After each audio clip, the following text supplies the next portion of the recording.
রবিবারে না মাংস ছাড়া ঠিক জমে না, তাই না? বাঙালি বাড়িতে মাংস না ছাড়া, মাছ থাকুক তবু মাংস চাই। তো আজকে হলো খাসির মাংস করব, একদম জাম্পেস করে। তো প্রথমে রসুন বেটে নিচ্ছি, তারপরে আস্তে আস্তে বাটবো। জিরে আর শুকনো লঙ্কাটা ভিজিয়ে রেখেছি পাটার উপরে, সেটা বাটবো। আর বাটবো পেঁয়াজ, আদা, এগুলো সব আলাদা আলাদা করে বেটে নেব। এবার বলবে একসাথে বাটলেই হতো, না, আলাদা আলাদা করে বাটবো। তাহলে কি হয়, ঘ্রাণটা ভালো হয়, মানে গন্ধটা খুব ভালো আসে মাংসের। তো একটা একটা করে সব বেটে নিলাম। এবার আলুটাকে ভেজে নিলাম, ভেজে রেখে দিলাম। ওই তেলে আর একটু তেল দিয়ে দিলাম তেজপাতা। এবার দিয়ে দিলাম কুচনো পেঁয়াজ, 1 মুঠ মতো পেঁয়াজ দিয়ে দিলাম। তারপরে দিয়ে দিলাম, একটু ভাজা হলেই দিয়ে দিলাম একটা টমেটোকে 4 ভাগ করে দিয়ে দিলাম। এবার আর একটু ভাজা হবে।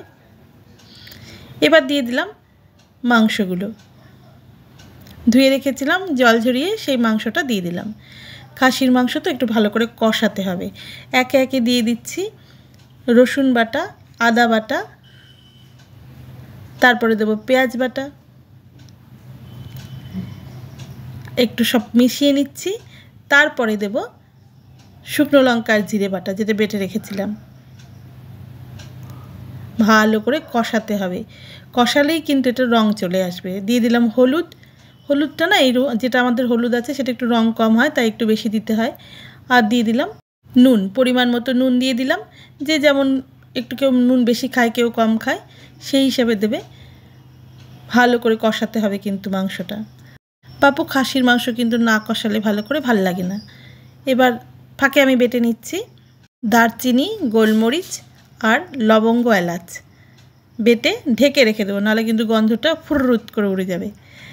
এবার ভালো করে আরও একটু কষাতে হবে, জল জল আছে, ভালো করে কষিয়ে এবারে দেব প্রেসারে।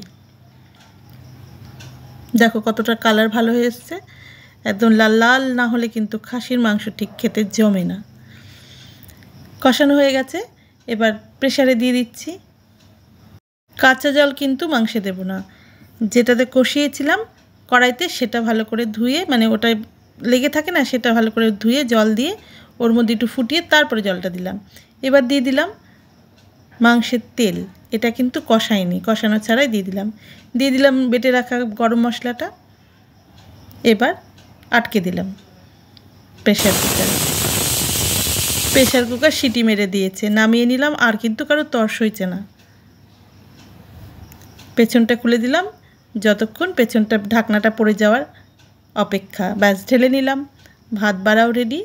এবার শুধু মাংস বাড়াটা দেখো, কালারটা কী এসছে, অদ্ভুত, অসাধারণ, অপূর্ব।